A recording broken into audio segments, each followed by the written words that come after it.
You're watching Pulse for the 4th of May, and right now it's time for some Diablo news. In this week's episode, we have a look at the new and super exciting Diablo 3 TV commercials that have been airing over the past week or so, the final hero revealed on the Darkness Falls Heroes Rise site, The Wizard, and the unlocks that came alongside it, global play for Diablo 3, a few quick auction house updates, and more.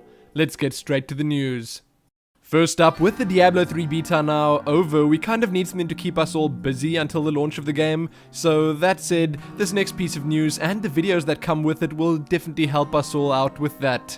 The Lord of Terror has begun his demonic crusade to shackle TV and YouTube viewers into unholy slavery. Watch Blizzard's new Diablo 3 TV Spots now and prepare for your journey into the depths of Sanctuary on May the 15th. The first of the 3 commercials is titled Evil is Back, the second, It's Not Safe, and the third, End of Days. All 3 of these featured some cinematic footage we'd not seen before, angels doing battle, demons invading, girls screaming, and old men prophesizing. So check these out right now, right here on YouTube, and enjoy them. They are too epic. The links on your screens will in fact open in new windows. Next up, let's see what's been happening over at the Darkness Falls Heroes Rise Diablo 3 launch site. Blizzard's in-depth look at each of the 5 heroes of Diablo 3 has finally come to a brilliant conclusion with the Wizard.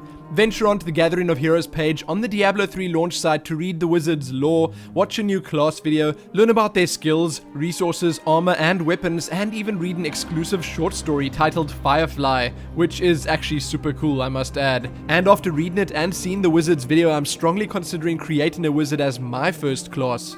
Anyway, along with the Wizard reveal, which is actually already more than enough, we've broken open the 70 and 80% unlocks on the site. At 70% on March the 21st, 2012, with Diablo 3 nearly finished and a release date of May 15, 2012 finalized, lead software engineer Jason Regier, game director Jay Wilson, and art director Christian Lichner returned to the studio and talked about the time required to make a quality game, how the team approached the skill system, the rune system, community feedback, and much more.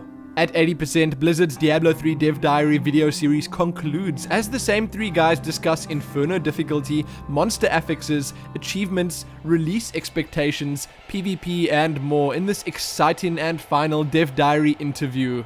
But what's even more exciting than that is that the guys from over at GameSpot have an exclusive sneak peek of the 100% unlock up. The final video on the Darkness Falls Heroes Rise website is set to be Diablo 3 Wrath, a 2D animated short developed with the help of Peter Chung, creator of Aeon Flux, and the guys from over at Titmouse Studios. GameSpot's preview video is a behind-the-scenes look with commentary from some of the masterminds behind the art and lore of the Diablo series and the creation of this short. Really cool stuff, and I absolutely can't wait to see the full thing. I suggest every last one of you head on over to GameSpot right now to check the preview out. It is well worth it. Oh, and don't forget to make your banner for this week. Now, do you want to take on the hordes of the burning hells with a friend from halfway around the world?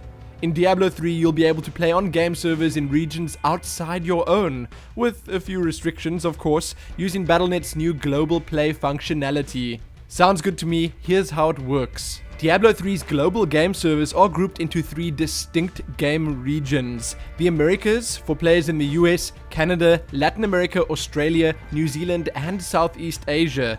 Yes, I thought it kind of weird that Southeast Asia was in there. But anyway, Europe for players in the European Union, Eastern Europe, Russia, Africa, and Middle Eastern countries such as Israel and the United Arab Emirates. And lastly, Asia for players in South Korea and regions of Taiwan, Hong Kong, and Macau. In general, players will create characters and play on their home region, which is determined by the country of residence registered to their Battle.net account.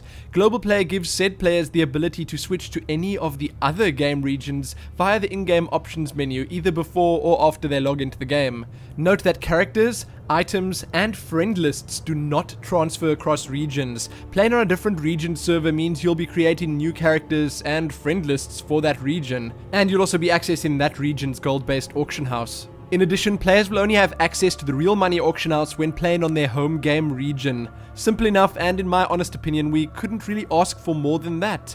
I think it's great that Blizzard is going to have this in the game right from the start and will actually allow us to freely, without paying extra, play with our faraway friends. For more information on global play in Diablo 3, check the post out below and read the official FAQ. In the last of our big pieces of news, want to know more about Diablo 3's auction house feature? Well, Blizzard have just updated the Diablo 3 website with a comprehensive auction house guide. This guide will walk you through the ins and outs of Diablo 3's in-game marketplace, including details on buying and selling, a breakdown of how the real money auction house works, and more. There's also a bunch of important information on the Battle.net account security requirements that players interested in using the real money auction house will need to know about. But the biggest and most shocking part of this article, to some at least, to most others it just makes sense, is that while the gold-based auction house will open its doors worldwide on May the 15th with the launch of Diablo 3, the real money auction house will only be online approximately 1 week after that. They said that because it's a new service that includes a lot of complex elements, they decided to just take a little bit of extra time to ensure that the game gets off to a good start before they flip the switch and open the real money auction house for business. But that's not all. People are also kind of raging about the fact that Blizzard will be taking a 15% transaction fee on commodities only, not equipment. That's done on a fixed per item basis. One has to realize that Blizzard is firstly giving us the opportunity to make a bit of money off gaming, which we're going to be doing anyway, and secondly that Blizzard are developing, running and maintaining the auction house system, and they're even setting up a means to automatically exchange money. That stuff doesn't come free, and I would actually go as far as to say that they aren't really even charging that much. Anyway, that may just be what I think, but hey, you really aren't forced to use or make real money in Diablo 3 at all. So if it's not for you, don't do it. But all of that said, read more about this below and be sure to let me know what you think about the lot of it. Before jumping into the smalls, have a look at this. Ah, beautiful. Okay, that's enough. On to the smalls. First up, over at the official site, the Hero of the Day contest is ending soon, and the Portrait of a Champion contest is now closed. The Diablo 3 in development class skills series has been concluded. Then there are a couple of very interesting Jay Wilson and Alex Mayberry interviews to check out from various different sites. Check out all the Diablo 3 armor sets in all the different colors, then have a look at a video series from It's Jaded covering all the different male versus female animations in Diablo 3. Very cool. Diablo Cast episode 55 is also right here on YouTube. Vanquish Diablo in style with SteelSeries Diablo 3 gear. A pretty funny short from Force. That is sadly all I have for you in the news this week, and I do apologize for sounding as sick as I do. I am actually quite sick, but check back here soon for more. Like the video and do all that other good stuff, and most importantly, happy waiting for that 100% unlock.